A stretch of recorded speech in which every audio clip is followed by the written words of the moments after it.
हरे राम राम राम हरे हरे। आपको पता है हम लोग हाथ क्यों उठाते हैं? हाथ क्यों उठाते हैं? मैंने कहीं सुना था प्रभु जी की जब द्रौपदी की वो साड़ी खींच रहा था दुशासन, तब उनको जब कोई रास्ता नहीं दिखा तो उन्होंने अपने दोनों हाथ उठाए थे और भगवान श्री कृष्ण को पुकारा था कि प्रभु सब आपके सहारे छोड़ दिया मैंने। हाँ, इसको हम लोग क्या कहते हैं? एक वर्ड में यदि हम बोले तो क्या कहते हैं? सरेंडर, समर्पण। समर्पण ऐसे नहीं होता। हरे कृष्णा ऐसे समर्पण नहीं। हरे कृष्णा कृष्णा कृष्णा हरे हरे, हरे राम राम राम हरे हरे। नमो विष्णुपादाय कृष्णपृष्ठाय भूतले श्रीमते भक्ति वेदांत स्वामी नित्यानंदे नमस्ते सारस्वते देवे गौरवाणीचारिणे निर्विशेष शून्यवादी पाश्चात्य देशतारिणे।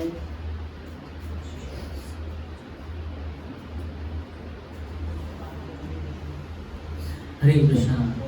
तो आज का टॉपिक, आज हमारा फर्स्ट सेशन है DYS, डिस्कवर योरसेल्फ। अभी तक हम अपने आप को पहचानते नहीं। हमें लगता है कि हम, आपका नाम क्या है? अभिजीत। दिल्ली से कोई पूछेगा कि आप कौन हैं, तो आप कौन हैं? अभिजीत सर। आप कौन हैं? माधव। वाह, नाइस नेम। आप कौन हैं? आदित्य। आप कौन हैं? ऋतिक। आप कौन? सुजन। अगम। अंगद। रकीब। शिवम। यशवंत। आयुष। तो यहाँ पे जिससे भी पूछा जा रहा है क्या बता रहे हैं? अपना नाम, हम कौन। हाँ, तो हमें ये देखना है अभी इस सेशन में कि एक्चुअली हम हैं कौन, है ना। इसके लिए ये सेशन DYS, डिस्कवर योरसेल्फ। हम डिस्कवर करेंगे कि हम कौन हैं, ठीक है।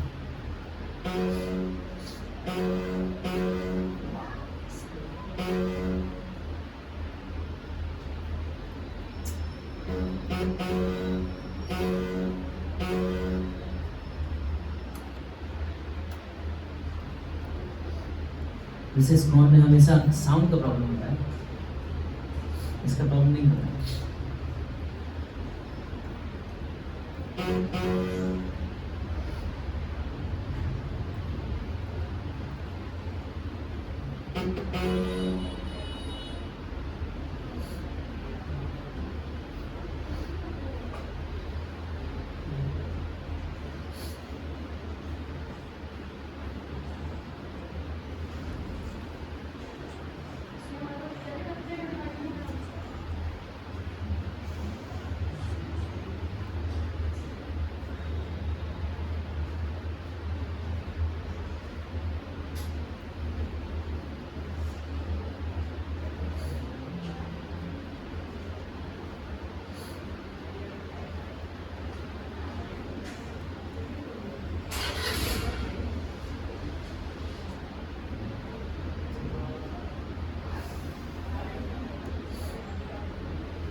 तो हम लोगों ने जैसे बता दिया कि हम कौन हैं, है ना।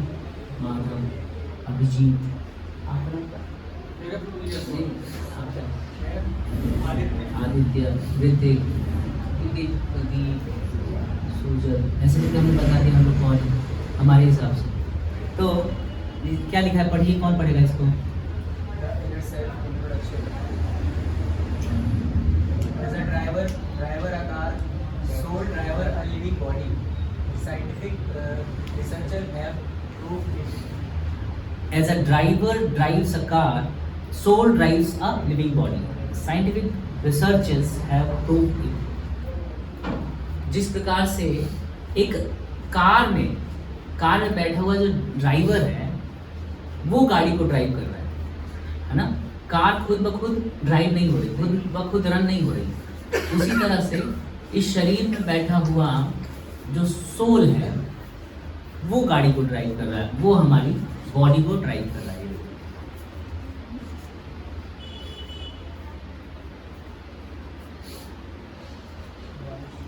तो हम भगवद गीता जब पहले पढ़े हैं, आप लोग आए होंगे पहले सेशन में, तो उसमें हम पढ़ रहे हैं भगवद गीता में कि अर्जुन जो है वो परेशान है युद्ध करने के लिए, है ना, कि मैं युद्ध नहीं करूँगा। भगवान कह रहे तुम युद्ध करना चाहते, क्यों परेशान है? उसकी प्रॉब्लम ये थी कि वो ये सोच रहा है कि मैं अर्जुन, ये उसकी सबसे बड़ी प्रॉब्लम। तो भगवान उसको फिर बताते हैं कि तुम अर्जुन नहीं हो, तुम कौन हो? सोल। हमारे सारे रिलेशन किससे हैं? इस शरीर से, है ना। सोल से हम रिलेशन को परसीव नहीं कर पा रहे, इसलिए सारी प्रॉब्लम्स जो है वो सामने आ रही है। तो भगवत गीता जो ज्ञान है उसको सुनने के बाद जो अर्जुन है तो क्या होते हैं, अर्जुन के अंदर का जो सारा मोह है, जो डिल्यूजन है, वो सब खत्म हो जाता है। उसी तरह से हम भी अब इस चीज़ को समझना चाहते हैं कि हम कौन हैं। तो आज हम लोग इस 4 टॉपिक पे डिस्कस करेंगे कि मैं कौन हूँ, मैं मैटर हूँ, मैं पदार्थ हूँ या मैं स्पिरिट सोल हूँ। साइंटिफिक प्रूफ क्या है कि स्पिरिट सोल एग्जिस्ट करता है।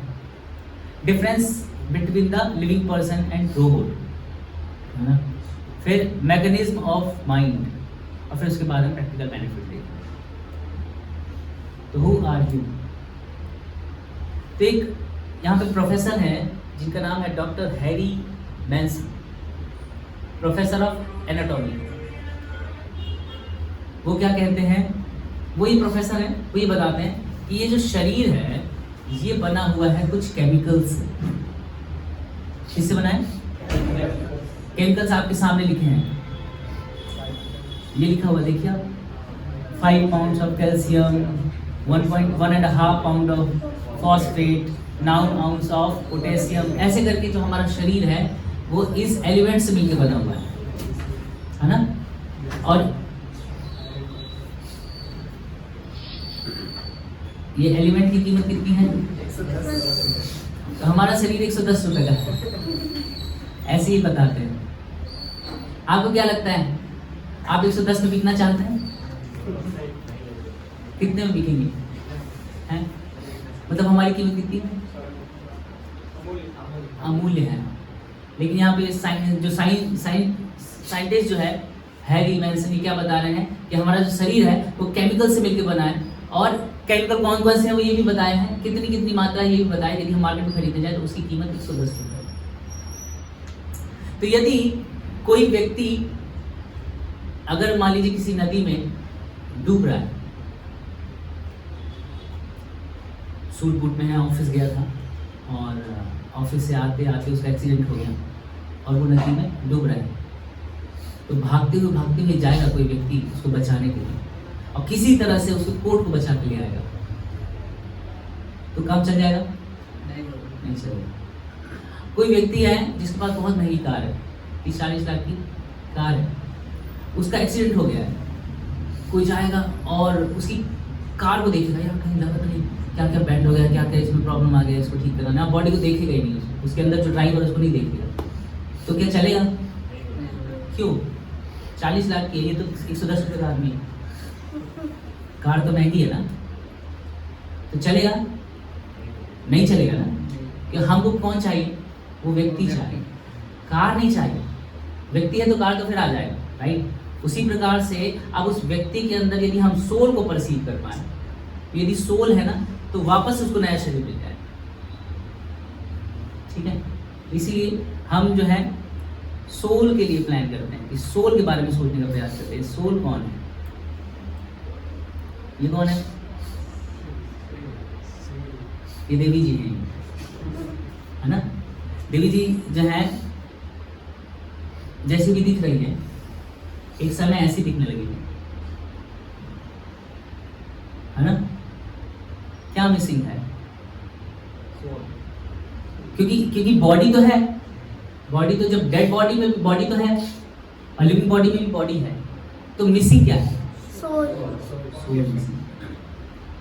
तो हम लोग कौन है? हम लोग कौन है? हम लोग सोल है। तो हम लोग सोल हैं, मतलब इस सोल का ये जो जिसमें सोल बैठा हुआ है वो क्या है? शरीर।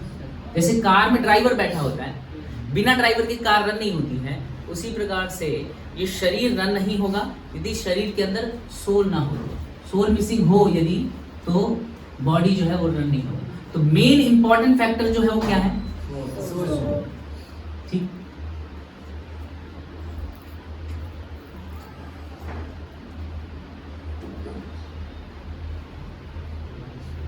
क्या बोल रहे हैं यहाँ पे बताइए। सब लोग बोलेंगे तो कभी समझ नहीं आएगा। कोई एक बोले, कौन पढ़ेगा? Yes. For the soul, there is neither birth nor death at any time. हाँ, सोल का क्या है? क्या बोल रहे हैं हिंदी में, कौन बताएगा? आत्मा का ना कभी मरण होता है ना जीवन। हाँ, ना आत्मा का जन्म होता है ना तो मृत्यु होती है किसी भी समय, राइट? तो फिर भगवान अर्जुन से कहते तुम परेशान क्यों हो? तुम परेशान इसलिए हो क्योंकि तुम अपने आप को या सामने वाले को आत्मा नहीं मानते। तुम्हें लगता है कि वो मेरा संबंधी है और ये शरीर गया तो वो भी चला। तो ये ज्ञान जो है भगवान अर्जुन को दे रहे हैं। ये देखिए, इसमें सोल पहचानिएगा। सोल क्या हो रहा है? कुछ दिखाई दिया? कुछ चेंजेस दिखाई दे रहा है?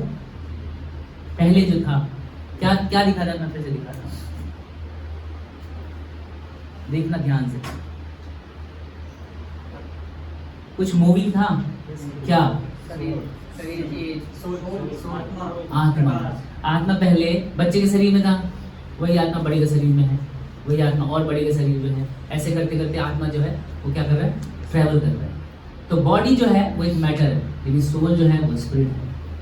बॉडी में कोई कॉन्शियसनेस नहीं होता है, लेकिन सोल जो है वो पूरी कॉन्शियस होती है। बॉडी में परिवर्तन होता है ना? होता है ना? पहले हम लोग इतने छोटे थे कभी, फिर इतने बड़े बने और आज इतने बड़े। आप देखिए, गौर से देखेंगे तो हम सबका शरीर बदल रहा है डे बाय डे। हर दिन हमारा शरीर बदल रहा है। चूंकि हम इस शरीर में बैठे हुए हैं, इसको अपना मानते हैं, तो हमें पता ही नहीं चलता कि हम बदल रहे हैं। हमें लग रहा है हमारी हाइट बढ़ रही है, हमारा वेट बढ़ रहा है, हमें ये सब पता चलता है ना? लेकिन ये पता चलता है कि हमारा शरीर भी बदल रहा है। टाइम बाई टाइम हमारा शरीर चेंज हो रहा है। पता चलता है आपको? नहीं पता चलता ना? लेकिन क्या बदल रहा है कि नहीं? बदल रहा है। हर समय बदल रहा है। लेकिन जो सोल है वो चेंज नहीं हो रहा है। बॉडी तो टेम्परेरी है, आज है कल नहीं रहेगी, लेकिन सोल आज भी है और एटर्नल रहेगी। बॉडी का ही डेड होता है। बॉडी जो है वो डेड हो सकती है एक टाइम के बाद, लेकिन सोल का क्या है? ना ना ना, उसमें क्या बताया था श्लोक में? ना तो मृत्यु होगा ना जन्म। हाँ, ना तो जन्म है ना मृत्यु। देखिए, एक क्या लिखा है? एक जगह पढ़ो कोई हाँ, हम जब कभी मिरर में देखते हैं तो हमें लगता है ना कि हाँ मैं ठीक लग रहा हूँ, थोड़ा सा दाढ़ी बढ़ गया है, सेव कराना चाहिए, नहीं थोड़ा सा क्रीम लगा लेता हूँ या मुंह धो लेता हूँ, ऐसा लगता है ना? तो ये जो लग रहा है, जो हम देख रहे हैं, वो कौन है? ये देखिए, ध्यान से देखिए। आप देख पा रहे हैं? कुछ किसी को समझ में आ रहा है इस पिक्चर में? कुछ समझ में आ रहा है? क्या समझ पा रहे हैं? इसको ध्यान से देखिए, उसके बाद मुझे बताइए कि क्या समझ में आ रहा है। सोल ड्राइव कर रहा है बॉडी को, लेकिन वो देख क्या रहा है मिरर में? बॉडी। सोल ड्राइव कर रहा है इस बॉडी को, लेकिन जो देख रहा है मिरर में, क्या देख रहा है? बॉडी।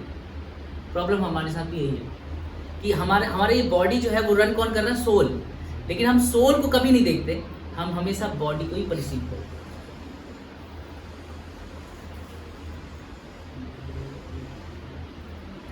क्या लिखा है? अच्छा, एक काम है, एक करके पढ़ेंगे, ठीक है? पहले वहां से start. We are bodies made up of matter. मतलब जो हमारी शरीर है वो मैटर से बनी हुई है। हाँ। जो हमारी शरीर। नेक्स्ट, आप पीछे पढ़िए। We are no more than a chemical bundle. अभी हमने देखा था ना, एक साइंटिस्ट कह रहे हैं कि हम लोग जो है वो केमिकल के बंडल्स हैं। कितना हमारा वैल्यू कितना है? 110। मैं तो अभी सबको खरीद सकता हूँ यहाँ पे, ऐसा वो साइंटिस्ट कहता है। नेक्स्ट, पीछे वाले को जी पढ़िए। Everything is finished at the time of death. हाँ, अच्छा, ऐसा कुछ है जो आप बचा सकते हैं समय के साथ, समय के बाद? नहीं बचा सकते, यही लिखा हुआ है कि सब कुछ फिनिश हो जाएगा डेथ के समय। पर एक खुशी की बात है, क्या लिखा है? There are not the material body of flesh and bones. इसका मतलब क्या हुआ? हम सिर्फ मांस और जो हड्डी का बना ढांचा नहीं है। हाँ, हम वो नहीं है जो हम देख रहे हैं, हम वो नहीं है। जैसे हम कहते हैं ये मेरा हाथ है ना, ये मेरा सिर है, ये मेरी नाक है, ये मेरा क्या है, चेहरा है, ये मेरा गला है, ये मेरा चेस्ट है, ये पैर है, ये पेट, ये भी कहते ये मेरा शरीर है, कहते हैं ना, ये मेरा शरीर। तो वो मैं क्या है? आत्मा। मैं क्या है?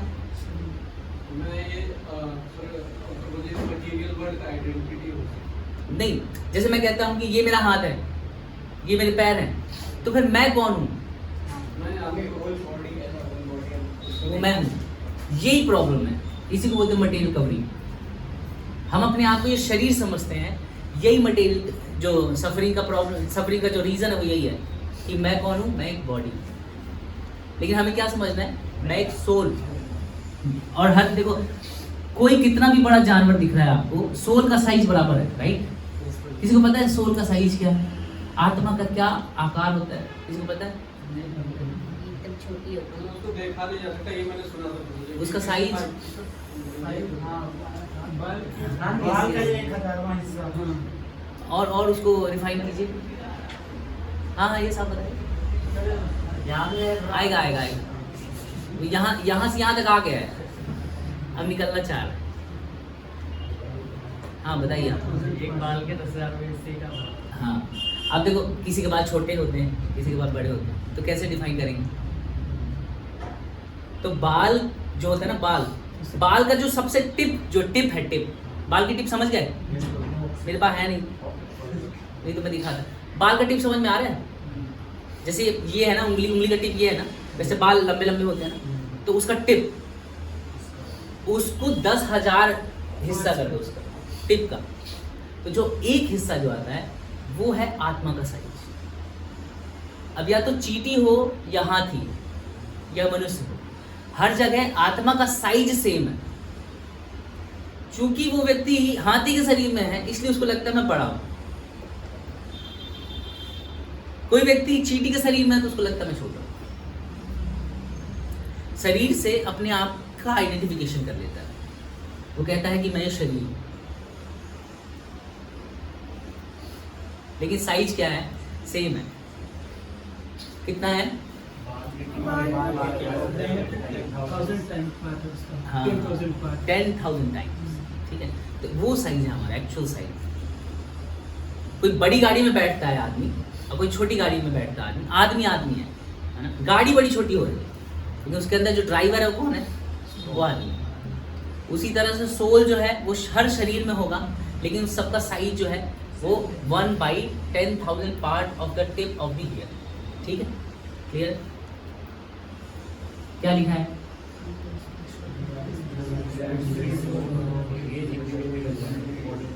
हाँ, इसका मतलब है कि हम जो है स्पिरिट सोल है और हम इस बॉडी में एंटेंगल्ड है, मतलब एंकेज्ड है, फंसे हुए हैं। फिर क्या लिखा है?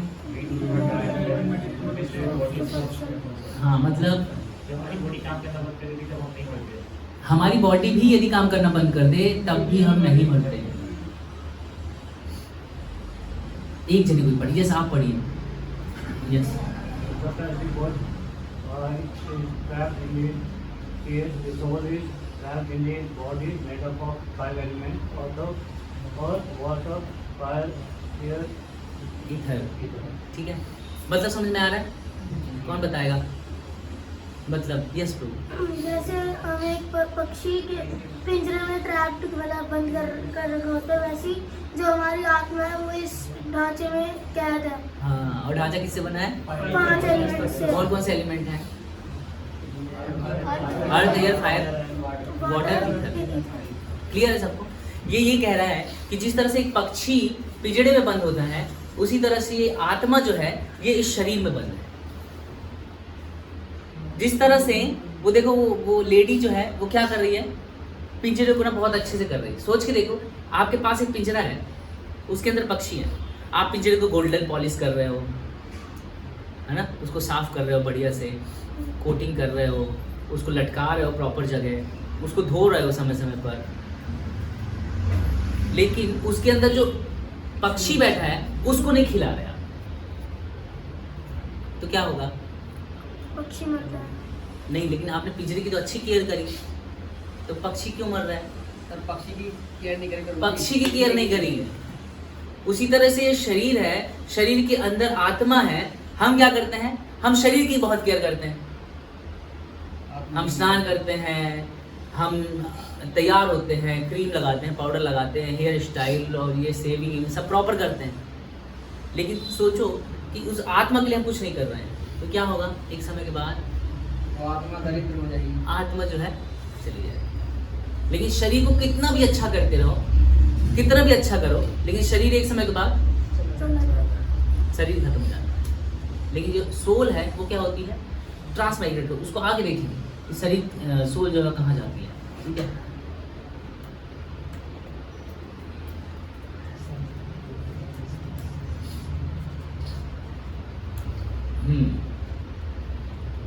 पढ़िए, मतलब हाँ, yes, scientific proofs for existence of spirit soul. हाँ फर्स्ट कॉमन सेंस, हाँ, second consciousness, third near death experience NDE, out of body experience OBE studies, fourth reincarnation research. हाँ। तो देखो साइंटिस्ट क्या कहते हैं, हालांकि देखो कोई भी जो धर्म है, चाहे वो क्रिश्चियन हो या मॉडर्न धर्म हो, ये रीइंकार्नेशन पे बिलीव नहीं करते। हम लोग करते हैं ना। तो साइंस ने क्या प्रूव किया है उसको हम देखते हैं। हाँ बताइए, कॉमन सेंस इसमें क्या बोलेंगे? इसको ये बोले, क्या लिखा है?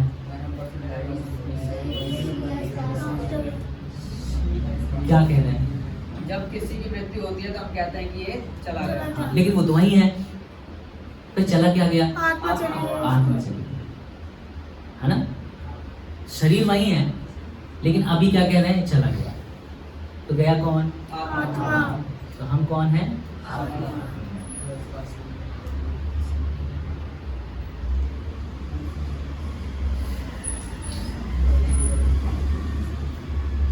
क्या लिखा है?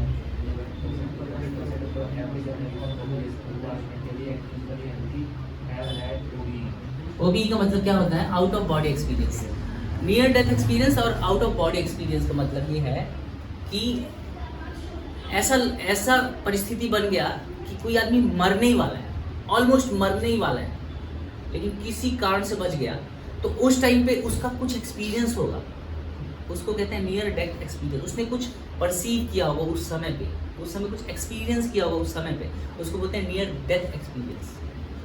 और आउट ऑफ बॉडी एक्सपीरियंस, कुछ लोग को देखा होगा आपने, तो कुछ लोग आउट ऑफ बॉडी एक्सपीरियंस करते हैं। जैसे बताया जाता था कि एक आदमी जो है वो मर चुका था, उसको जलाने के लिए लेके गए, तो जैसे ही जला रहे थे तो वो एकदम से खड़ा हो गया। हाँ। मेरी एक नानी थी, भगवान की बहुत पूजा करती थी, हाँ। उनकी डेथ हो गई थी, जब पूरी तैयारी कर रहे थे ना तो दोबारा सांस आ गई थी उसको। हाँ, फिर वो इसको क्या बोलते हैं? Out of body experience. उन्होंने किया हो, है ना? इसके रिसर्च है, बहुत सारी रिसर्च है, हम रिसर्च पर ही जाएंगे, अदरवाइज टाइम बहुत लगेगा। लेकिन ये देख लीजिए कि एक बहुत बड़े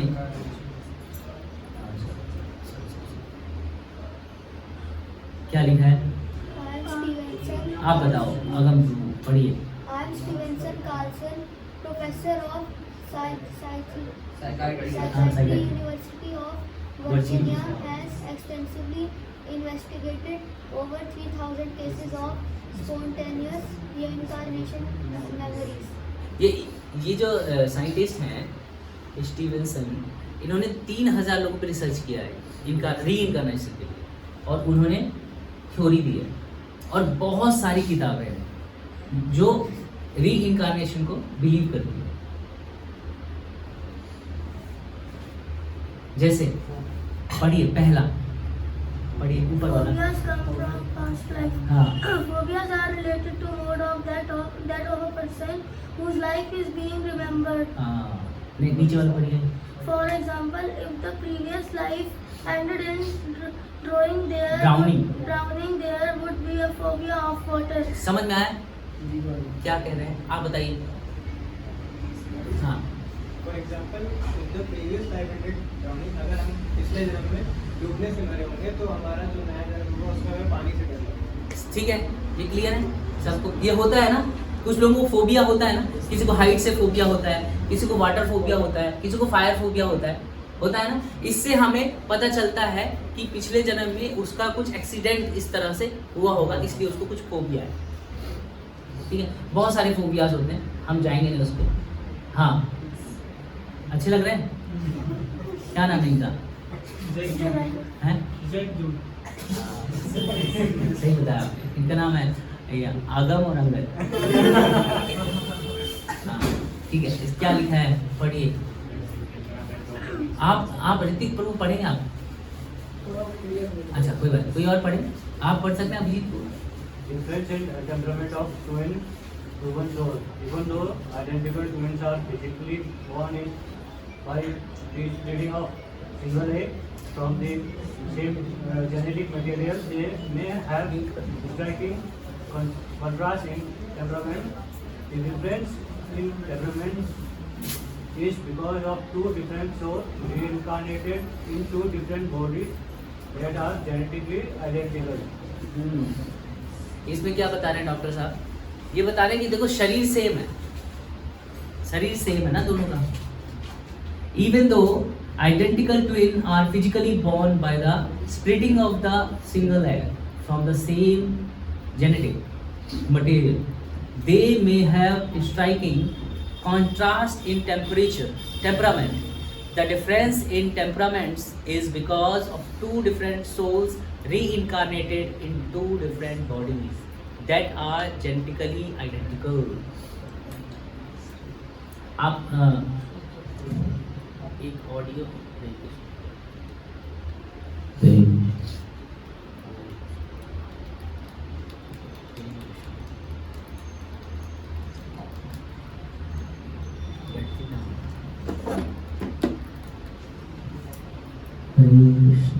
इसका वो जा रहा है इको। हरे कृष्णा कृष्णा कृष्णा जीरो कर दीजिए। हरे कृष्णा कृष्णा कृष्णा हरे हरे, हरे राम राम राम हरे हरे। ये देखिए एक अमेरिकन न्यूज चैनल है,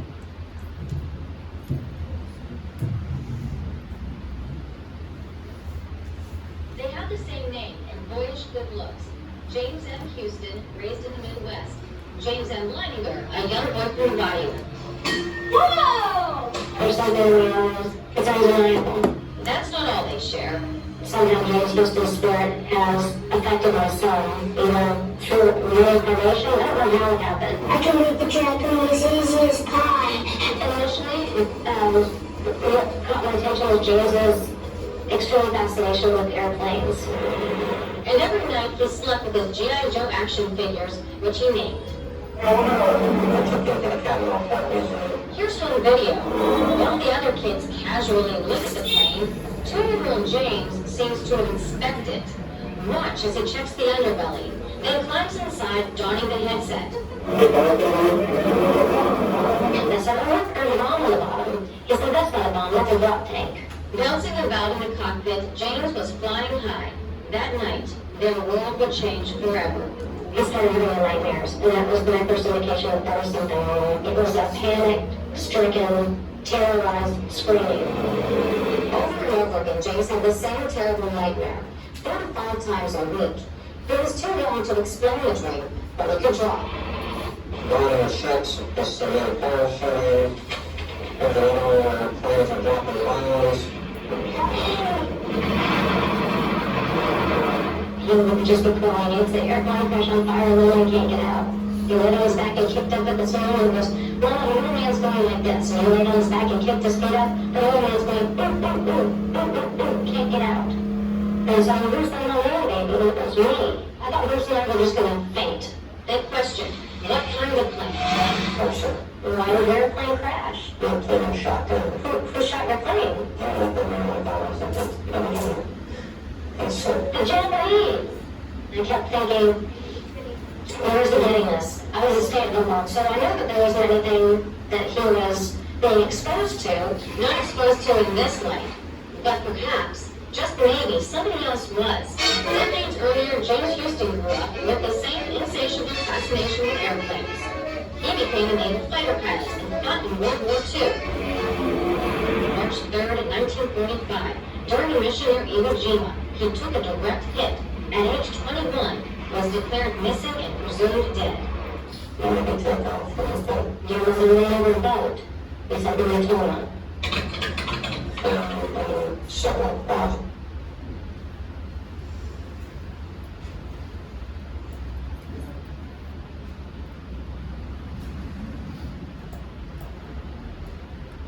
तो अभी आपको क्या समझ आया स्टोरी से? कुछ समझ आया? एक बच्चा था, उसे मतलब प्लेन्स वगैरह का बहुत शौक था और फिर एक दिन उसे सपना आया कि बहुत वॉर हो रही थी और प्लेन्स बॉम्ब गिरा रहे थे और सब फूट रहा था, मतलब तहस नहस हो रहा था सब। और एक कोई यंग आदमी था, वो बाहर नहीं निकल पा रहा था और चिल्ला रहा था। तो फिर उसने ड्रॉ करके बताया था। उसके बाद फिर वो बड़ा हुआ, वो एक पायलट बना, वो वर्ल्ड वॉर 2 में लड़ा था। उसके बाद फिर वो क्या, उसके बाद लड़ते लड़ते वो मिसिंग था और फिर वो मरा हुआ मिला। ओके, और कोई बताएगा और क्लियर? एक बच्चे को एकदम समरी बताइए जो सुना है आपने। जो पहले शुरू में पायलट दिखाया गया, तो एक बच्चा था जिसको बचपन से ही प्लेन वगैरह का शौक था इन सब का, और कुछ ऐसी बातें बोलता था तो इस लाइफ में कभी उसके मम्मी पापा ने वैसे एनवायरमेंट में रखा भी नहीं, बहुत सारी बातें बोलता था। तो उनको पहले डाउट होता था, फिर बाद में उसको एक दिन ऐसा सपना आया कि वॉर वाला सपना आया पूरा, उसने ड्रॉ करके बताया। तो धीरे धीरे चीज़ें पता लगी कि ये एक रीइंकार्नेशन केस हो सकता है, जो कि एक पायलट था जेम्स ह्यूस्टन, उसका केस। तो उनकी फिर 5 लाइफ चली गई थी बीच में।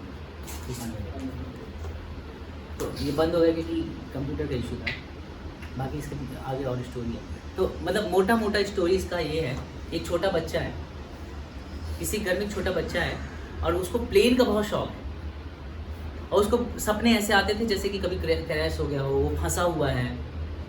तो धीरे धीरे करके उसको जब चीज़ें नोट करी गई, साइकेट्रिस्ट के पास ले जाया गया और नोट किया गया कि इसको कौन कौन से एक्सपीरियंसेस होते हैं, कौन कौन से इसको सपने आ रहे हैं, कौन कौन सी चीज़ें इसको परेशान कर रही हैं। उससे क्या एक थ्योरी डिज़ाइन, तो फिर पता चला कि ठीक है आप और क्या याद आ रहा है। तो उसने बताया कि एक जगह है जहाँ से मैं बिलोंग करता हूँ, तो उस जगह जाया गया और वहाँ पे चीज़ों को देखा गया, आइडेंटिफाई किया गया और पता चला कि ये एक वर्ल्ड वॉर 2 में ये एक फाइटर पायलट था जिसका क्रैश में जो है शरीर छूटा। तो ये पास्ट लाइफ जो है, पास्ट लाइफ में जो केस हुआ है, अब उसको ये न्यू लाइफ में भी याद आ रहा है। इसका मतलब क्या है कि इनकारनेशन, रीइनकारनेशन होता है।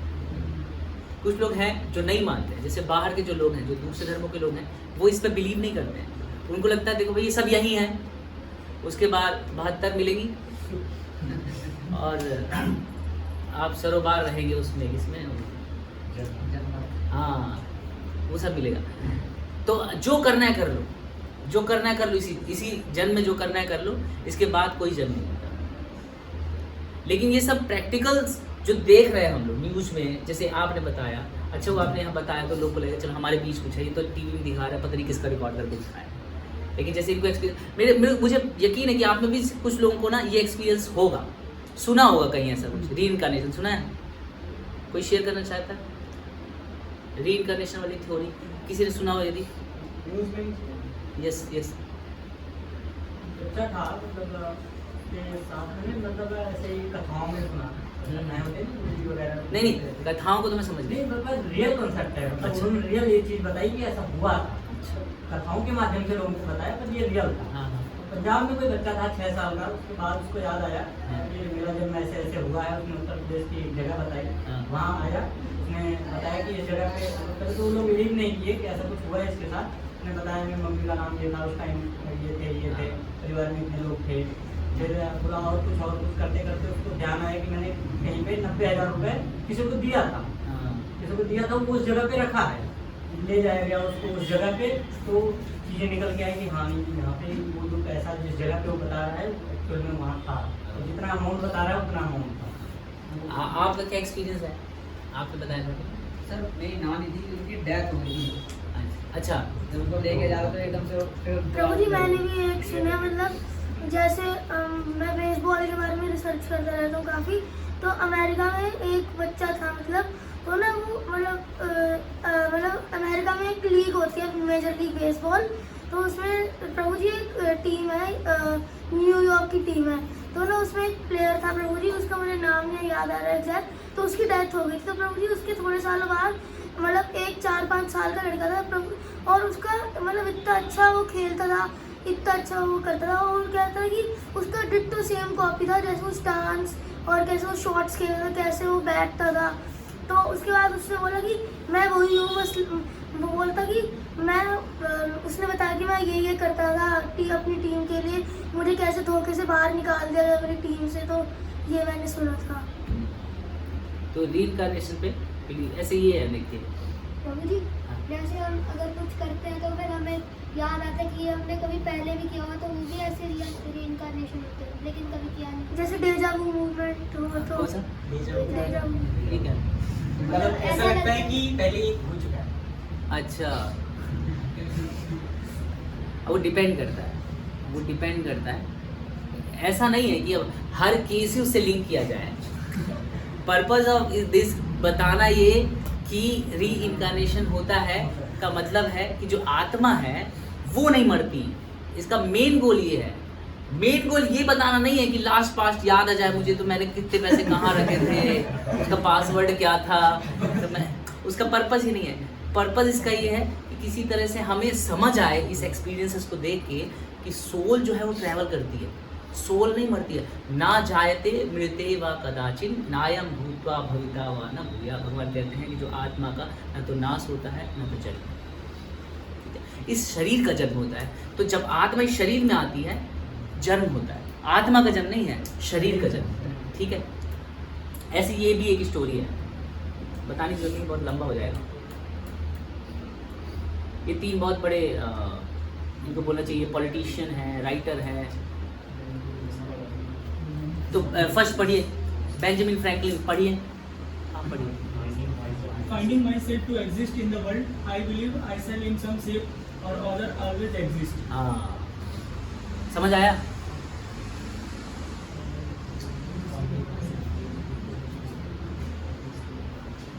बताइए, कोई बताए? हाँ, सेंस नहीं दिख रहा। नहीं आगे आ जा, आगे आ जाएंगे, उनको आगे जाएंगे, दिखाएंगे।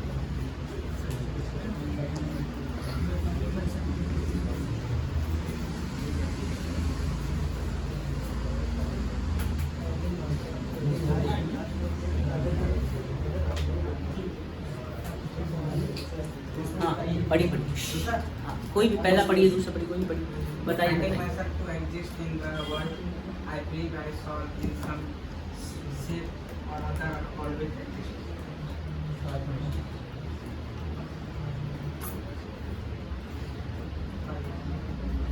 वो समझ आया नहीं?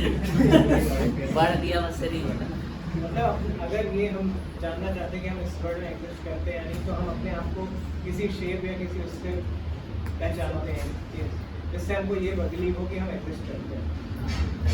दूसरा पढ़िए, एक जने कोई पढ़े, चार्ज नहीं है इसका। Those souls who revolted against God were placed here to transmigrate through various species of animals, birds, reptiles, etc. हाँ, इसका मतलब क्या है? जॉन एडम ये जो है ये पॉलिटिशियन रह चुके हैं, ये रिसर्चर है, और ये कहते हैं कि दो soul who revolt against God, मतलब जिसने भगवान का विरोध किया है, तो place here transmigrate through various species of animal, bird, reptile etcetera. और जिसने भगवान से विद्रोह किया है उसको ये अलग अलग शरीर जो है प्राप्त हो रहे हैं। तो तीसरा क्या है, ये अगर इसको ना हम लोग बोलते हैं सुकरात, सुना? सुकरात हिंदी में ना सुकरात बोलते हैं इसको। ये ग्रीस का ये वो है, फिलोसोफर है। ये क्या बोलता है, इसको पढ़िए। I am confident that there truly is such a thing as living again, and the living spring from the dead. के बाद ये वो अपना हाँ, इस ये बोल रहा है कुछ लिविंग तो है, कुछ लिविंग तो है। इसका मतलब क्या है कि शरीर डेड मैटर से बना हुआ है और इसमें कुछ लिविंग है। अब हम आ जाते हैं मेन मुद्दे पे हमारा। ये इस पे नहीं जाएंगे। क्या लिखा है, पढ़िए। अच्छा पीछे से कोई पढ़े, पीछे वाले। यस, आप पढ़िए। हाँ। Swamiji, I think our body is just a complex machine that gets worn out and places. Why should we bother about some soul powering the body? क्या मतलब है इसका? तो बोल रहा है स्वामी जी, I think मैं सोच रहा हूँ our body is just a complex machine. हमारा बॉडी जो है वो एक जटिल मशीन की तरह है। That gets worn out and places. जो कि मतलब काम भी करता है, कभी कभी क्रैश भी होता है। Why should we bother about some soul powering the body? हमको जो है इसके बारे में चिंता ले कि कोई सोल आत्मा जो है हमारी मतलब जो है पावर देती है, शक्ति प्रदान करती है। एक व्यक्ति ने प्रभुपाद से ये क्वेश्चन किया, तो प्रभुपाद जी ने आंसर दिया। पढ़िए। Does your car to computer grow? Does your car for computer grow? Do you have a male and female car that can unite and produce a baby car? A living body undergoes 6 changes. Whereas matter just depreciates. It is the soul that makes living body alive. वो प्रभुपाद जी कहते हैं कि क्या आपका जो computer है या फिर कार है वो मेल या फीमेल है, क्या वो बेबी प्रोड्यूस करती है? इसके पश्चात वो बोल रहे हैं और लिविंग बॉडी अंदर जो 6 चेंजेस, मतलब हमारी जो शरीर है वो 6 परिवर्तन से गुजरती है। Whereas matter just depreciates. जो मेटर है वो जो है depreciate करते हैं, समय के साथ उसमें जो है भिन्नता आती है। It is the soul that makes living body alive. मतलब ये आत्मा है जो कि हमारी शरीर को जीवित करती है। हाँ, देखिए इसमें ये व्यक्ति कहता है कि हमारा शरीर, स्वामी जी हमारा शरीर है एक मशीन के जैसे। हाँ, कॉम्प्लेक्स है पर एक मशीन है। तो प्रभुपाद जी कहते हैं कि तुमने कभी सुना है कि 2 कार मिल जाएं, यूनाइट हो जाएं और एक नया बेबी कार आ जाए? 2 मोबाइल को मिलाओ और छोड़ दो, सुबह देखो तो एक छोटा सा मिनी मोबाइल, ऐसा 2 लैपटॉप को मिलाओ एक आईपैड आ जाए। ऐसा हुआ नहीं, है ना? तो इसका और लेकिन 2 जो लिविंग एंटिटी हैं उनको यदि हम यूनाइट करें तो एक बाई प्रोडक्ट आएगा। प्रभुपाद जी यही बात को स्ट्रेस कर रहे हैं। यदि हम मशीन होते तो बाई प्रोडक्ट नहीं आते। इसका मतलब है कि हम मशीन नहीं हैं। हम कौन हैं? पढ़िए क्या लिखा है। 3 major differences between a living body and a robot. हाँ, हम रोबोट नहीं हैं, हम मशीन हैं। उसके कुछ अंतर कौन बताएगा? पहले हाथ उठाना है, बाकी मैं पूछूंगा। हाँ बताइए, आपका शुभ नाम? चैतन्य। ठीक है चैतन्य, बताइए। हम इमोशंस को रीड कर सकते हैं किसी के भी, मतलब कि उनके फेस एक्सप्रेशन के थ्रू। नहीं, वो तो मशीन रोबोट भी कर लेते हैं। नहीं, कर लेते हैं। एंड रोबोट में है कि हमारी जो कैलकुलेशंस हैं एंड जो हमारे एक लिमिटेड टाइम ऑफ थिंकिंग, कुछ ऐसा जो रोबोट नहीं कर पाए और सिर्फ लिविंग एंटिटी कर पाए। यस, जो हमारा शरीर है वो भक्ति करने के लिए बनाया गया और रोबोट भक्ति नहीं कर सकते। ओके, ठीक है, ओके गुड। और यस प्रभु जी, वो शरीर की ग्रोथ, जो मानव का शरीर है वो बच्चे से लेके बड़ा होता है, रोबोट एक फिक्स रहता है। करेक्ट। रोबोट को देखा है, छोटा सा रोबोट खरीद लिया, 5 साल के बाद बड़ा हो गया, है ना? हाँ करेक्ट। और दूसरा? यस, रोबोट कभी डिसीजन खुद से मेक नहीं कर सकते। इंसान के पास दिमाग है, वो सोच समझ के कुछ डिसीजन अपने हिसाब से ले सकते हैं। रोबोट नहीं ले पाता। वो फिक्स सेट ऑफ इंस्ट्रक्शन रहते हैं जो उसके बेस पे डिसीजन ले पाता है, बट इतना नहीं जितना ह्यूमन एनालाइज कर सकता है, नई चीजें सीख सकता है। और कोई? Yes, empathy. हम लोग खा सकते हैं, रोबोट खा सकते हैं। रोबोट भी खाता है, उसका खाना दूसरा है, हमारा डिजायर नहीं कर सकता। आपने देखा है कभी रोबोट को डिजायर करते हुए? मूवी छोड़ दीजिए, वो सब बकवास है। ऐसा कभी देखा आपने कि रोबोट डिजायर कर रहा है कि गर्मी लग रही है यार, पानी तो पिला दो कम से कम। हाँ, इलेक्ट्रिसिटी तो वो से रहेगी जी, उनको क्या वो खाना हो गया, नीट हो गया। खाना हो गया उसका। किसी ने देखा है रोबोट डिजाइन करते हुए? रोबोट डिजाइनिंग है, रोबोट डिपेंडेंट है, इंडिपेंडेंट नहीं है। रोबोट जो है वो डिपेंडेंट है, कहीं ना कहीं डिपेंडेंट है, और मनुष्य जो है वो डिपेंडेंट नहीं है, वो भी डिपेंडेंट है। ठीक है, तो देखो हम 3 चीज़ें करते हैं मेनली, थिंकिंग, फीलिंग, विलिंग। ये जो है रोबोट नहीं करता। ठीक है, क्या लिखा है? मतलब हाँ 6 परिवर्तन होते हैं। पहला, दूसरा, अच्छा है नहीं, जन्म लेना और बढ़ना। तीसरा, मेंटेनेंस। चौथा, बाय प्रोडक्ट। पांचवा, dwindling। छठा, ये 6 परिवर्तन एक लिविंग एंटिटी में होते हैं। ठीक, मैटर में नहीं। बोलिए मैटर का जन्म तो होता है, जैसे बना दिए तो उसका जन्म हो गया। लैपटॉप बना दिया उसका जन्म हो गया। लैपटॉप खराब हो गया, उसकी मृत्यु हो गई। बाई प्रोडक्ट नहीं देता, ग्रोथ भी नहीं होता उसका।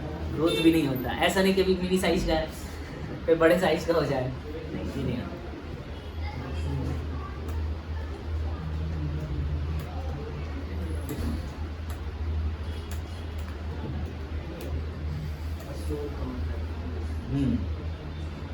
कुछ समझ आ रहा है?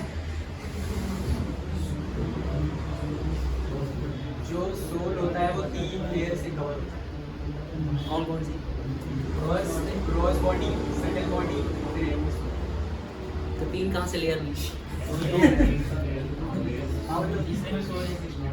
हाँ देखो, सोल जो है वो कवर होता है किससे? सटल बॉडी और ग्रॉस बॉडी। यहाँ इसलिए आया हंसने का भी मौका मिलेगा। अच्छा हंस लो, चलो और हंसो। नहीं नहीं, और हंस लो, हंसो, टाइम है हमारे पास, जल्दी हंस। हो गया, हो गया, और हुआ। जो आत्मा है इस शरीर में है, ये शरीर जो है ये 5 तत्वों से बना है। मैंने पहले बताया ना, कौन कौन सा तत्व है? आप बताओ। अर्थ, एयर, वाटर, फायर, ईथर। एक और बच गया ना? अर्थ, एयर, हाँ, अर्थ, एयर, वाटर, फायर, ईथर। तो ये हमारा शरीर 5 तत्वों से मिलकर बना है। इसको बोलते हैं स्थूल शरीर या ग्रॉस बॉडी। ठीक है, इसके अंदर एक सटल बॉडी है, सूक्ष्म शरीर है, जो 3 एलिमेंट से मिलकर बना है। क्या क्या है वो? आप लोग को सब आ रहा है? सब लिखा हुआ, सब लिखा हुआ है, आप पढ़ रहे हो। इसके अंदर एक सूक्ष्म शरीर है जो मन, बुद्धि, अहंकार से बना हुआ है। ठीक है, उसके अंदर आत्मा रहती है। तो इसीलिए जब डेथ होती है तो ये स्थूल शरीर यहीं रह जाता है, स्थूल शरीर यहीं रह जाता है, और जो सोल है वो सटल बॉडी के साथ ट्रेवल करता है। तो कहते हैं ना कि वो गरुड़ पुराण सुना है किसी ने? सुना है, नाम सुना होगा, वही सुनना है, नहीं डर जाओगे आप। सुना है? कौन सुना है? हाँ, उसमें बताते हैं कि जो सोल है वो ट्रैवल करती है, तो मन, बुद्धि, अहंकार के साथ ट्रैवल करती है। सोल कभी अकेले ट्रैवल नहीं करती है। वो मन, बुद्धि, अहंकार ये एक ऐसा केज है, ये ऐसा पिंजरा है जिसको कभी नहीं छोड़ती सोल।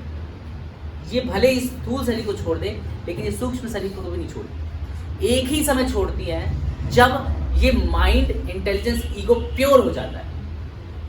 जब तक इम्प्योर है तब तक उस केज को कभी नहीं छोड़ेगी, लेकिन अगर ये तीनों प्योर हो जाएंगे तो फिर इसको भी छोड़ देगी और सोल फिर सीधे चली जाएगी। यद गत्वा न निवर्तन्ते तद्धामं परमम्। उसको हम आगे देखेंगे।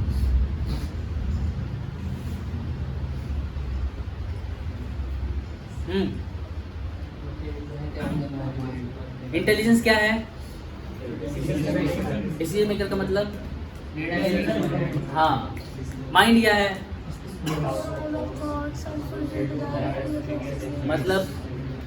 मतलब बताइए। विचार का सेक्टर और अनफुलफिल्ड डिजायर, जो पूरी नहीं हुई इच्छाएं, अधूरी इच्छाएं और पुराने एक्सपीरियंसेस, पुराने अनुभव, अधूरी इच्छाएं और विचार, इसका क्या है? स्टोर हाउस है। मन एक स्टोर हाउस है। इसीलिए देखिए, जब आप कभी ऐसे बैठे होंगे तो आपके अपने अचानक से ख्याल आ जाएगा, नहीं कुछ आ जाता है, बताने लायक नहीं लेकिन आ जाता है ना? ये कहाँ से आता है? उसी स्टोर से माइंड हमारा फैच करता है कोई इन्फॉर्मेशन और फिर वो थॉट्स स्टार्ट हो जाता है। इसमें कुछ दिखाई दे रहा है? इसमें कौन समझाएगा मेरे को? इसमें क्या समझ आ रहा है?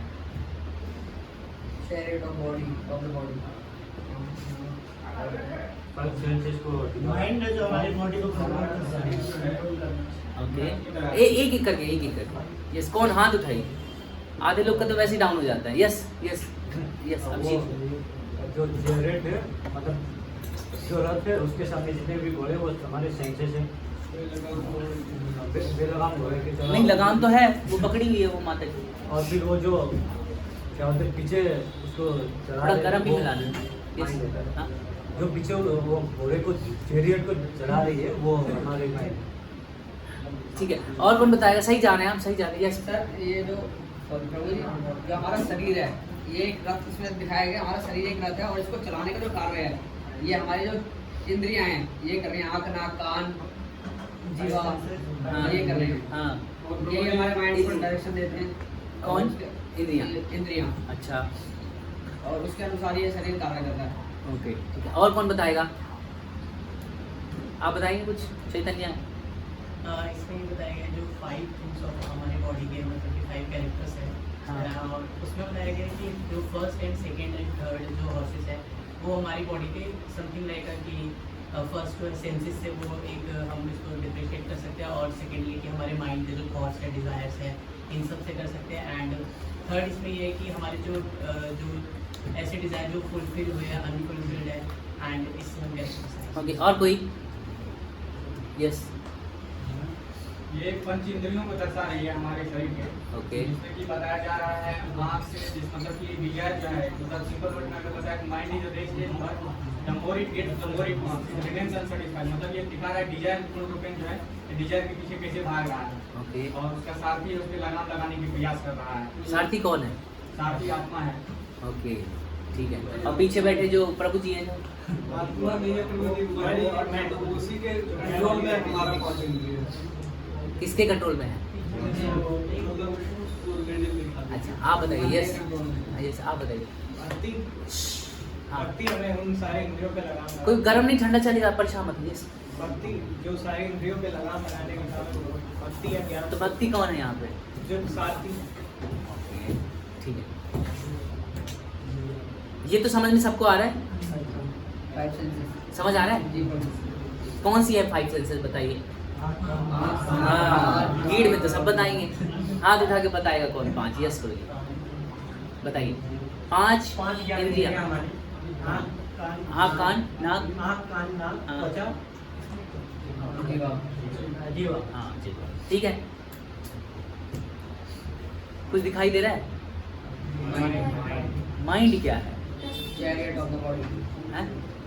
रथ को चलाने वाला, शरीर को चला रहा है। नहीं, वहाँ पे देखिए, कुछ दिखाई दे रहा है? लगाम, ये है मन। ये कौन है? और ये कौन है? सोल कौन है? हाँ, मैं, है ना? अब देखिए, इंद्रियां तो हमेशा अपना ऑब्जेक्ट ढूंढती है। जैसे आँख को चाहिए कुछ बढ़िया दिखे, कान को चाहिए कुछ बढ़िया सुनना, जीभ को चाहिए टेस्टी प्रसाद, है ना? ऐसे टच चाहिए किसको? स्किन को चाहिए टच, और नाक को चाहिए सुगंध। ठीक है, तो ये 5 इंद्रियां ना कुछ ढूंढ ही रही हैं हमेशा, बेलगाम घोड़ों के जैसे। पर इसमें एक लगाम है जिसको बोलते हैं मन। तो यदि इंटेलिजेंस स्ट्रांग है तो क्या करेगी? यदि वो सारथी जो बैठा ना, सारथी इंटेलिजेंस है। यदि इंटेलिजेंस स्ट्रांग है तो मन को कंट्रोल करके रखेगी वो, जिससे क्या होगा? इंद्रियां कंट्रोल रहेंगी। समझ आ रहा है? सोल कौन है? सोल पीछे बैठा है और डिजायर कर रहा है खाली, और कुछ नहीं कर रहा। तो हमारे साथ समस्या ये है कि हमारी इंटेलिजेंस जो है ना वीक है, एकदम वीक। भगवत गीता है हमारे पास, अगर नहीं और चाहिए सबको दे दो। 2.66 ओपन करें सब लोग। यदि इंटेलिजेंस वीक होगा तो क्या होगा? इंद्रियां बेलगाम हो जाएंगी। अब वो क्या करेंगी? बेलगाम इंद्रियां क्या करती हैं? सेंस ऑब्जेक्ट को इंद्रिय विषय को ढूंढेंगी, है ना? इंद्रियां क्या करेंगी? सेंस ऑब्जेक्ट को ढूंढते हैं। क्यों? क्योंकि इंटेलिजेंस नहीं है, मतलब सारथी नहीं है। जब सारथी नहीं तो घोड़े कहीं भी भागेंगे। इसका मतलब है कि यदि बुद्धि नहीं है तो इंटेलिजेंस जो है, बुद्धि नहीं तो क्या है? सेंसेस कहीं भी भाग रहे हैं। इसीलिए बुद्धि का होना बहुत जरूरी है। तो लोग शेयर कर सकते हैं आपस में। बस 2.66 ओपन करना है आपको। 2.66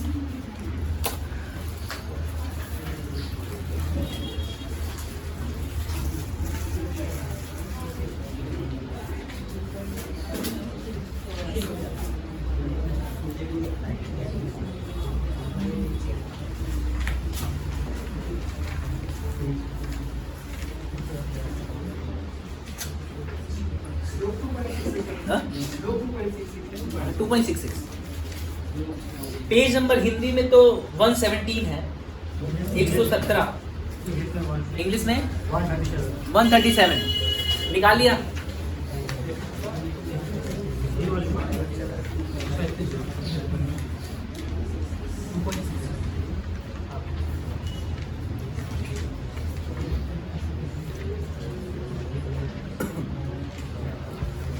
सबने निकाल लिया ग्रुप में ना? Yes no? दिखाई दे रहा है सबको? दिखाई दिया? तो 2.66 में क्या बता रहे हैं भगवान? नास्ति बुद्धिर्युक्तस्य, बोलिए, न च युक्तस्य भावना, न च भावयतः शान्तिर्, शान्तस्य कुतः सुखम्। कौन पढ़ेगा?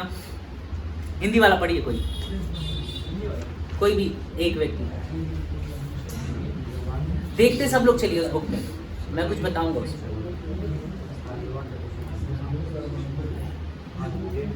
इंग्लिश वाले में थोड़ा बताने में इशू होगा, हिंदी वाले में बताना सरल है। 2.66 निकालने में प्रॉब्लम है क्या? 117 पेज नंबर निकालिए, 117।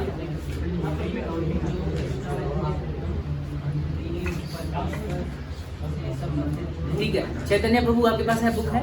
हिंदी है? हाँ पढ़िए, हिंदी में ट्रांसलेशन पढ़िए, तेज से पढ़ना है। माइक दे दो इनको। नहीं आपकी आवाज़ बहुत मधुर है। हरे कृष्णा हरे कृष्णा। चलो माइक दे दो, आवाज़ बहुत मधुर है उनकी ना, माइक लगेगा।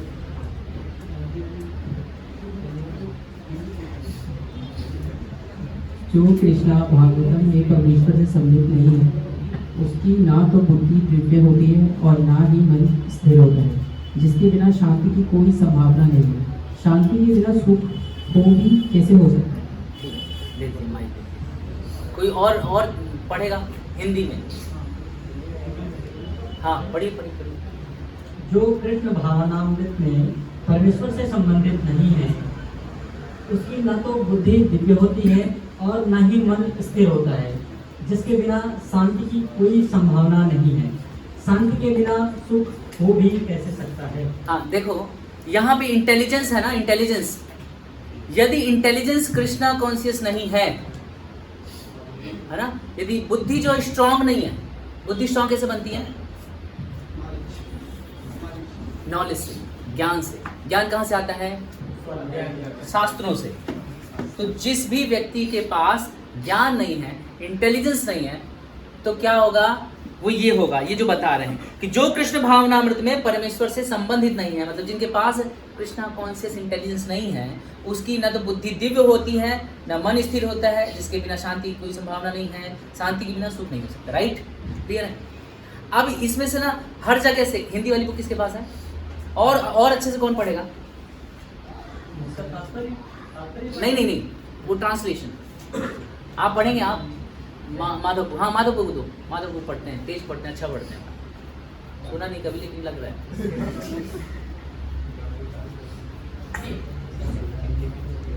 ट्रांसलेशन, हाँ उसी का ट्रांसलेशन, हाँ वही वाला। जो कृष्ण भावना मृत्यु में परमेश्वर से संबंधित नहीं है, उसकी ना तो बुद्धि दिव्य होती है और ना ही मन स्थिर होता है, जिसके बिना शांति की कोई संभावना नहीं है। शांति के बिना सुख हो भी कैसे सकता है? इसमें क्या बता रहे हैं कि जो व्यक्ति कृष्णा कॉन्शियस नहीं है, उसकी बुद्धि जो है वो डिवाइन नहीं होगी। जिसकी बुद्धि डिवाइन नहीं है, उसका मन जो है वो स्टेबल नहीं होगा।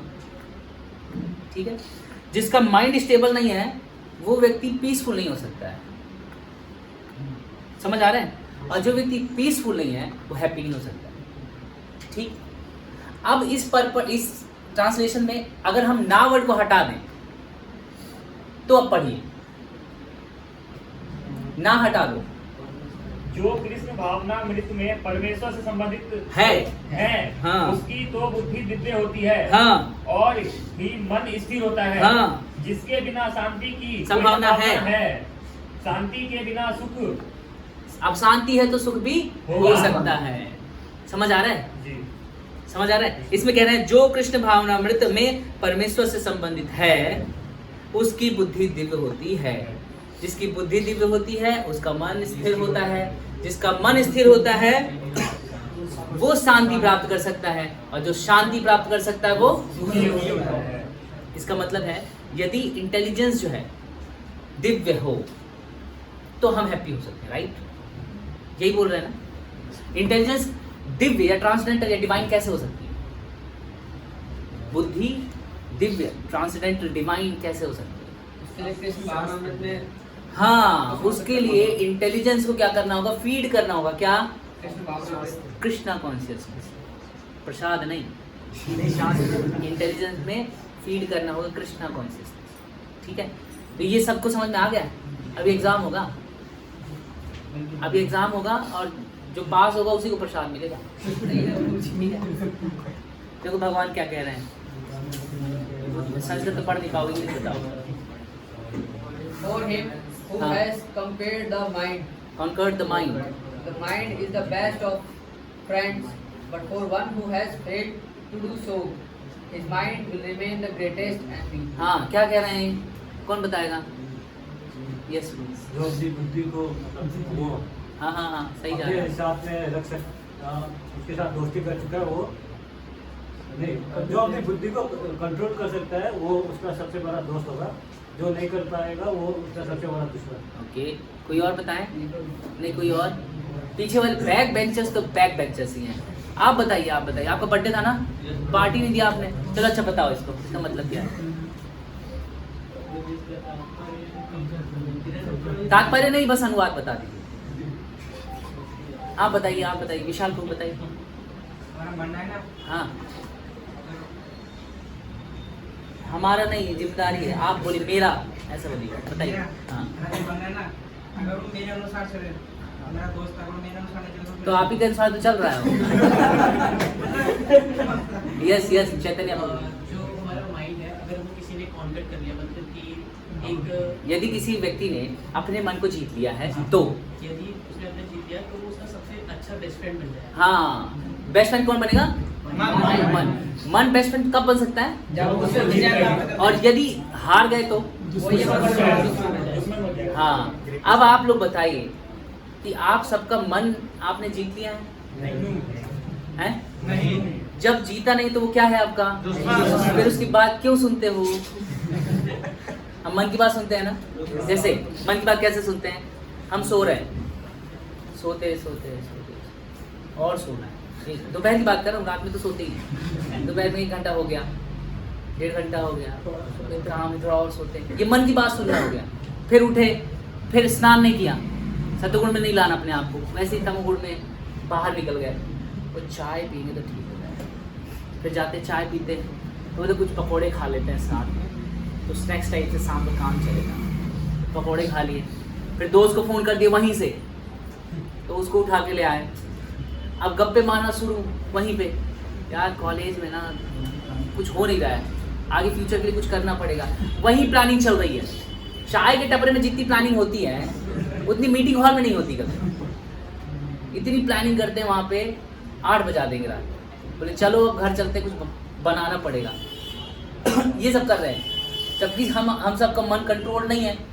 तो ये हमारा सबसे बड़ा शत्रु। इसने क्या किया, इसने टाइम किल किया। क्या किया? हमारा सबसे ज़्यादा टाइम लॉस करता है ये मन। यदि इसको हम कंट्रोल कर लें तो हमारा टाइम लॉस जो है वो बच जाए। ठीक है, controlled mind it will be your best friend, uncontrolled mind it will be your best enemy. Yes, Prasad Prasad Prasad, बस ओवर होने वाला है। आइए ओवर होने वाला है, बहुत जल्दी है। पैक करके दे दो, प्रसाद दे दो, कुछ दे दो प्रसाद। ठीक है, प्रभु जी पंजाबी में कहावत है कि मन जीते जग जीता। हाँ, मन को जीत लिया तो सारे संसार को कंट्रोल कर लिया। प्रभु जी वो जैसे हम पाठ करते हैं ना, कुर्बानी करते हैं, तो उसमें भी मतलब ये कोट आ रही है, मन जीता जग जीत, जो हमारे फर्स्ट गुरु थे उन्होंने लिख रखा है। हाँ, एकदम करेक्ट है, एकदम करेक्ट। ऐसे ही हमारे शास्त्र में, सब लोग अपने अपने शास्त्र बता रहे हैं, हम भी अपने शास्त्र बताते हैं। हमारे शास्त्र में आपने वो बलि महाराज की कथा सुनी, वामन देव वाली कथा सुनी। उसमें वामन देव जाते हैं बलि महाराज के पास। अब बलि महाराज जो हैं तीनों लोगों को स्वामी बन चुके हैं, उन्होंने इंद्र को भी हरा दिया है, तीनों लोगों को स्वामी बन चुके हैं। अब उनके पास एक छोटा सा बौना सा ब्राह्मण आता है, उससे वो कहता है कि जब उसको देखते तो कहते तुम बहुत सुंदर और प्यारे ब्राह्मण हो, तुम मांगो क्या मांगते हो। तो वो कहता है ब्राह्मण, वो कहता है मुझे 3 पग धरती चाहिए, और पग किसका होगा? मेरा। अब एक तो वैसे ही पौना, उसे पग भी छोटे छोटे ही होंगे। तो बलि महाराज को हंसी आ गई। बलि महाराज कहते हैं कि क्या मांग रहे हो, मेरे पास आए हो जिसके पास तीनों लोगों का साम्राज्य, मुझसे तो 3 पग मांग रहे हो। तब बलि महाराज बहुत बड़ी टीचिंग देते हैं। बलि महाराज जी, वो छोटा बामन, वो एक बहुत सुंदर टीचिंग देते हैं। वो कहते हैं जिस व्यक्ति ने अपने मन को वश में नहीं किया है, उसको तीनों लोगों का साम्राज्य भी दे दो, कोई मतलब। और जिस व्यक्ति ने अपने मन को वश में कर लिया है, उसको जरूरत ही नहीं है किसी चीज की। तो जिसका मन उसके कंट्रोल में आ गया है, तो क्या होगा देखिए यहाँ पे।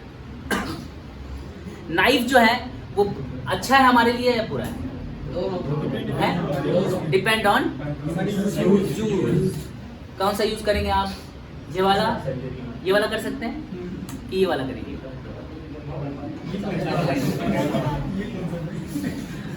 नाइफ का दोनों यूज हो सकता है, राइट?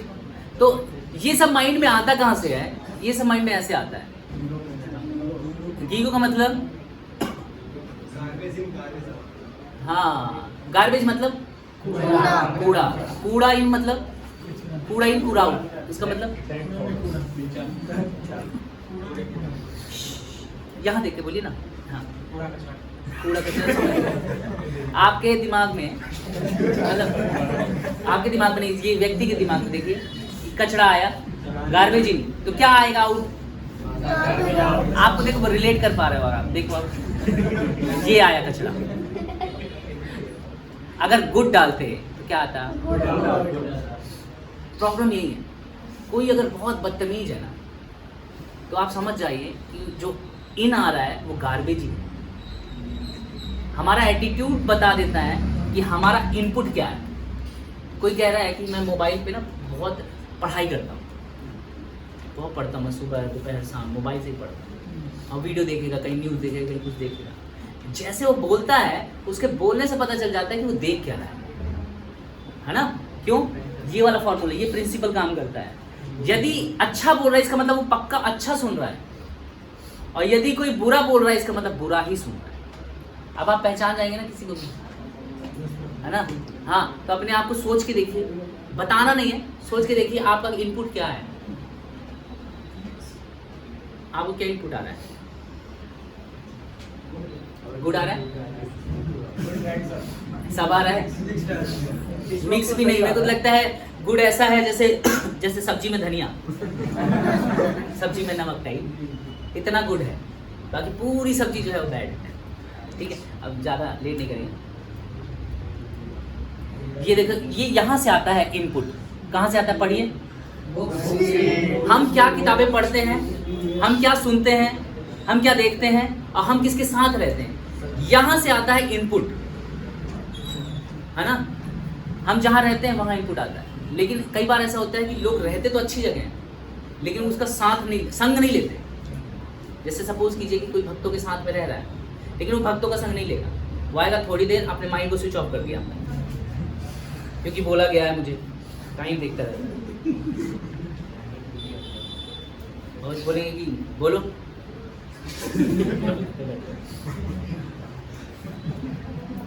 कोई भी बात चले, कितनी भी इंपॉर्टेंट बात हो, टाइम हो गया, अब चला गया, अब माइंड ओपन करेगा, अब मोबाइल उठाएगा, अब यहाँ से इन ले रहा है।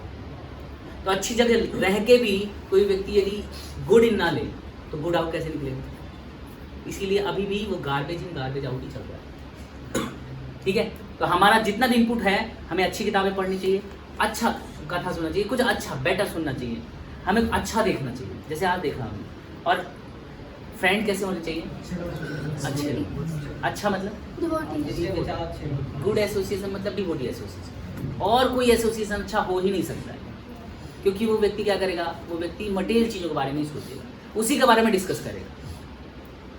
और जब उसी के बारे में डिस्कस करेगा तो विचार कैसे आएंगे, निंदा चुगली करेगा, या ये कर सकता है, और क्या कहेगा, क्या कहेगा,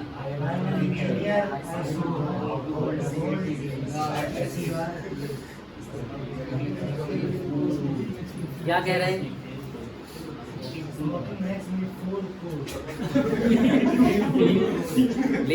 ले गरम रहा है और हो ठंडा रहा है। एक इंटेलिजेंट आदमी क्या करेगा,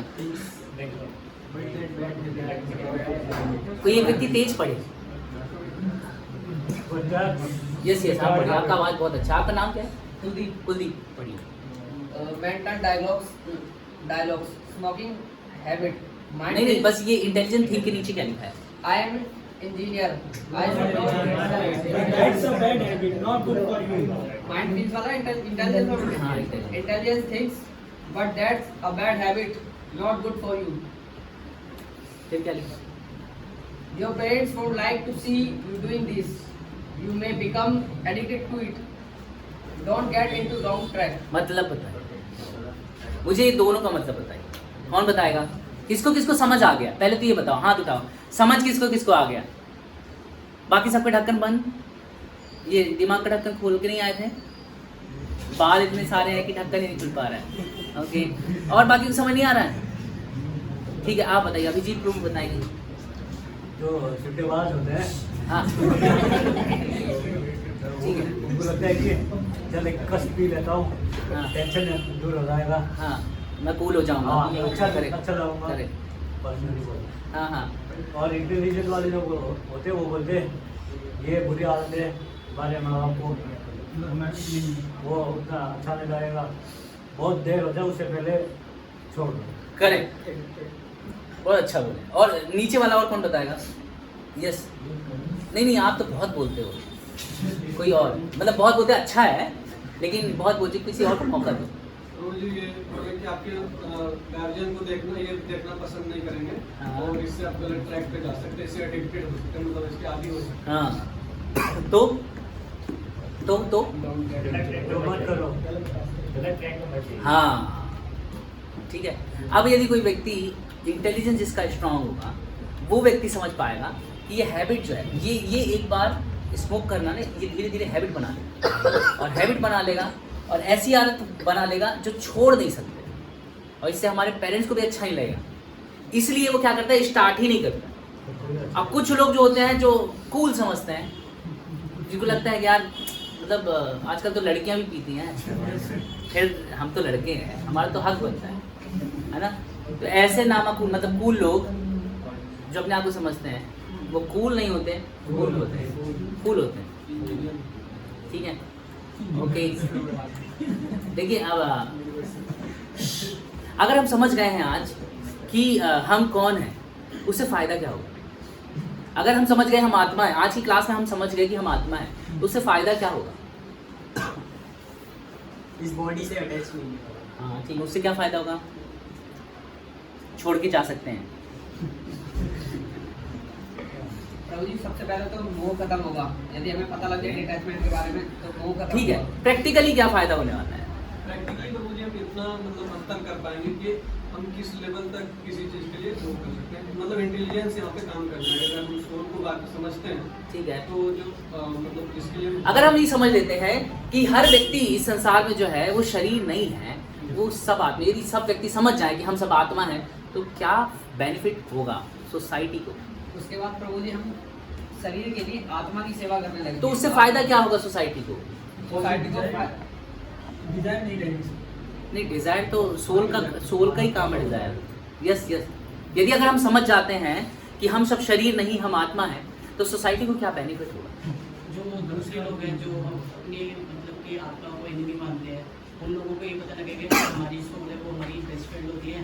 एंड इन अदर पॉइंट्स ये है कि अगर हमारे अंदर एक प्योर सोल है और अगर हम किसी से इससे मतलब कि कम्युनिकेट करें, तो सामने वाले को भी लगता है कि हाँ, हमारे जो हम सोचते हैं कि सोल इज माय एनिमी, ऐसा नहीं है, वो हमारी बेस्ट फ्रेंड हो सकती है। एक्चुअली सोल हम ही हैं। हाँ माइंड। ओके, और कौन? प्रभु जी जैसे सोल के बारे में अगर हम समझ रहे हैं तो थोड़ा बहुत स्पिरिचुअलिटी आएगी, तो उससे थोड़ा बहुत और समझने का कोशिश करेंगे, उससे गुडनेस इन करेंगे तो गुडनेस आउट। करेक्ट। उससे होगा क्या? सोसाइटी को क्या बेनिफिट है? हिंसा खत्म हो जाएगी। हाँ, ये देखिए, क्योंकि पता लग जाए हम आत्मा को तो मार ही नहीं सकते। यूनिवर्सल ब्रदरहुड आएगा, क्योंकि हमें डिवाइड क्या करता है? नहीं, हाँ, हमें डिवाइड ही कर रहा है ना। एक बार मैंने सुना था कि मंदिर मस्जिद बैर कराते, प्रीत कराते मधुशाला समझते हैं आप? जी, शराब के ठेके। हाँ, तो लोग एक कवि हैं जिन्होंने लिखा है कि मंदिर मस्जिद लड़ाई करवा रहे हैं, लेकिन जो ये दारू के ठेके हैं ये मैत्री कराते हैं, प्रीति, मित्रता बढ़ाते हैं। यहाँ पहुँच के सब भेदभाव भूल जाते हैं। ठीक है, तो एक्चुअली ये भेदभाव क्यों आया? मंदिर मस्जिद से भेदभाव नहीं आया, ये भेदभाव आया है कि हम अपने आप को शरीर समझते हैं। शरीर समझते ही हम अपने आप, हमें लगता है कि मैं हिंदू के घर हुआ हिंदू, मैं मुस्लिम घर हुआ मुस्लिम, मैं इंडिया में हूँ तो इंडियन हूँ, मैं अमेरिका में हूँ तो अमेरिकन हूँ।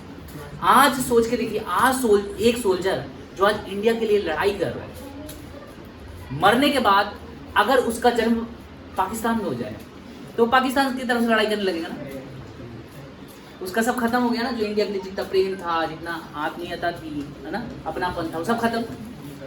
तो अगर हम समझ लें कि हम शरीर नहीं हैं, तो चाहे पाकिस्तान हो, चाहे इंडिया हो, चाहे कोई भी हो, सब एक हो जाएंगे, फिर लड़ाई नहीं होगा, क्योंकि हम सोल हैं, हम ये शरीर नहीं है। हम ये समझते हैं कि शरीर हैं, ये हिंदू के शरीर में हम हैं तो हम हिंदू हो गए, हम सिख के शरीर में हैं सिख हो गए, मुस्लिम के शरीर में मुस्लिम हो गए, इसलिए लड़ाई होता है। ये फायदा होगा। वाइट ब्लैक, ये भी लड़ाई है बहुत बड़ा। अमीर गरीब, पढ़ा हुआ और अनपढ़, खूबसूरत और बदसूरत, है ना, ये सारा ये भेद है, ये इसको बोलते हैं डुअलिटी। ये डुअलिटी से हम फ्री हो जाएंगे अगर हम समझ जाएं कि हम सोल हैं। भगवान भगवद गीता में अर्जुन को कह रहे हैं, अर्जुन तुम आत्मा हो, तुम ये मत सोचो कि ये लोग बच जाएंगे तो तुम्हारा फायदा होगा, ये लोग नहीं बचेंगे तो तुम्हारा नुकसान। भगवान के इस द्वंद्व से बाहर निकलो, है ना। तो ये हमारे अंदर भी ये द्वंद्व है, Hindu Muslim, white black, rich poor, educated illiterate, beautiful and ugly, ये हमारे अंदर द्वंद्व है। तो ये खत्म हो जाएगा यदि हम समझ जाएं कि हम शरीर नहीं, हम कौन? हम बॉडली कॉन्शियस से हो जाएंगे सोल कॉन्शियस। अब देखो, अब यहाँ कोई अमेरिकन, कोई यूरोपियन, कोई चाइनीज, कोई वाइट, कोई ब्लैक, कोई और नहीं, कौन है? सब भक्त, सब भक्त हैं, सब डिवोटी। इसलिए आप देखेंगे कि इस्कॉन का जो प्रचार है वो हर देशों में हुआ है। इस पृथ्वी ग्लोब में ऐसा कोई देश नहीं जहाँ पे इस्कॉन का प्रचार नहीं हुआ है। उसका रीज़न यही है, पाकिस्तान में भी प्रचार है, बांग्लादेश में भी प्रचार है, अफगानिस्तान में भी प्रचार है, इंडिया में प्रचार है, टर्की में भी है, अमेरिका में भी है, ब्रिटेन में भी है, रसिया में भी है, चाइना में भी है। क्योंकि टीचिंग्स क्या है? टीचिंग्स ये है कि हम सोल हैं, इसीलिए हम सब एक हैं। तो यहाँ पे क्या दिखा रहा है कि हम यूनाइट,